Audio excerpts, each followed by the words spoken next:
Hey you guys, it is me, Jeremiah. Welcome back to my channel. If you're new here, I hope you will stay and subscribe. And if you're a returning subscriber, thank you, I appreciate you. I'm going to be showing you guys how I edit my photos. So all of my photos go through the same process. If you guys don't follow me on Instagram, make sure you do that right now. Any photos that go up on my Instagram, they all go through this process. So if you guys want to see how I edit my photos, make sure you keep on watching.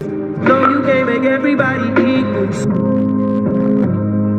So my favorite app of all time is Afterlight. I love Afterlight so much. I think it is like $5. It is so worth it in my opinion. I love it more than VSCO, than any other editing app so far that I've tried. For all of these things that I'm going to talk to you guys about, I never go past like 20 to 30 just because if you do it too much, it's going to look too edited and it's just not going to be cute. The first thing that I do is I don't use like the first section of editing tools. I go to the second half and I start with the exposure. For the exposure, I normally crank that one up just a little bit, kind of to like 20 to 30. And I do this because I like a brighter photo sometimes, most of the time. It takes away the shadows. Sometimes the shadows get too dark and too black. I always bring up the saturation just a little bit. I never go below with the saturation just because it just sucks the life out of a photo and I don't want that. I don't know about you, but I want my photos to have life. I normally crank this one up to like never past like 7, and 7 is like pushing it. It's like I'm like very like golden, but like sometimes it'll come off as orange if I crank that saturation up too much. And we're all different. If you want to be a little tan, if you don't live in the sun and you wanna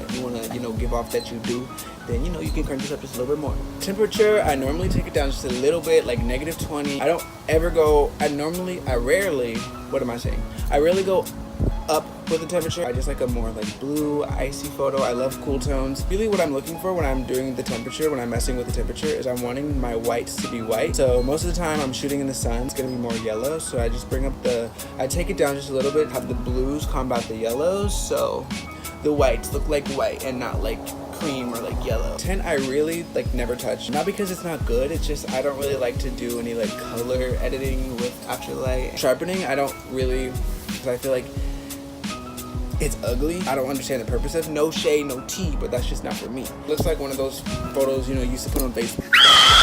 You better stop! Turn all of the tools all the way up. Highlights I normally just bring it down. I don't want my photos to be too bright and I want them to have depth and dimension. So I'm bringing the highlights down, and then the shadow I always bring up because sometimes my shadows look too dark. Sometimes they'll look black and they'll get lost in the photo. And it also gives the whole photo like a really cool like gray, like overcast to the photo. Like I don't know how to explain it, but it just looks really cool. That's how I do it. For the last 3 options, I don't ever really touch them. Those are just like to affect the highlight tones and the shadow tones. So if you want the shadows to be a certain color, I have other apps that I prefer. For brightness, it kind of goes hand in hand with exposure. So if I'm bringing my exposure up, which I normally do, I bring my brightness down just a little bit, just because if you bring the exposure and the brightness up, they both it just looks too bright.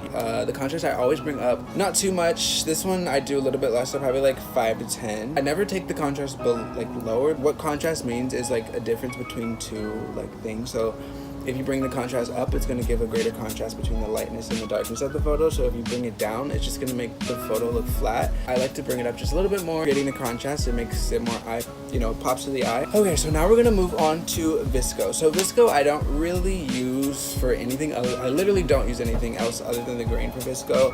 It's not my thing. I don't put all my photos to VSCO, but when I spend like a whole ass fucking day taking pictures and they all come out nasty and I look like a rat, then sometimes I will put a grain on the photos.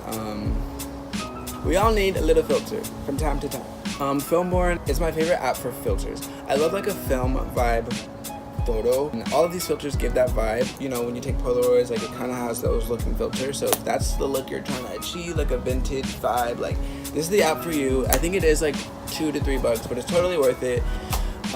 So yeah, as I said, I don't use the middle row, but the last bottom row is, it's good. Now obviously I have other apps. I have like 4 pages of editing apps. These are my favorite apps, and yeah. So if you guys like my photos, then this is how you can achieve that. Make sure you leave a comment down below and let me know what it is you want to see from me, and I'll do it because I post twice a week. I hope you guys like this video. If you did, make sure you give it a big thumbs up. Subscribe. I'm posting very often, all the time, twice a week, Wednesdays and Saturdays. So thank you guys for watching, and I will see you in a few days. Bye.